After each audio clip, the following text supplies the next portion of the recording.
இந்த சீமான் அண்ணன் பேச்சு ஜென்ரலாக எல்லா பப்ளிக்குமே சொல்லுவாங்க, நல்லா பேசுகிறாரு அப்படின்னு.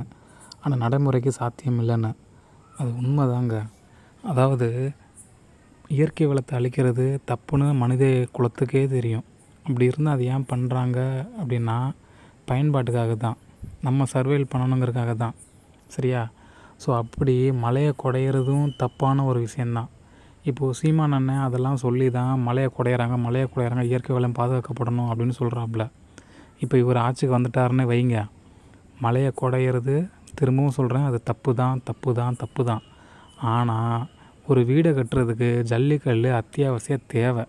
அப்படிங்கும்போது எல்லா மாநிலத்தில் இருந்தும் ஜல்லிக்கல்லுக்கு என்ன பண்ணுவாங்க, மலையை குடைஞ்சி தான் ஆகணும்.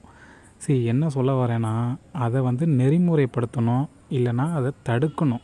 அட்லீஸ்ட் அந்த இல்லீகலாக குவாரியை இது பண்ணுறாங்கல்ல, ஸோ அதை தடுக்கணுமே தவிர இயற்கை வளத்தை கொஞ்சம் கூட அழிக்காமல் மனித வளம் மேம்பாடாது அப்படிங்கிறது தான் என்னுடைய கருத்து.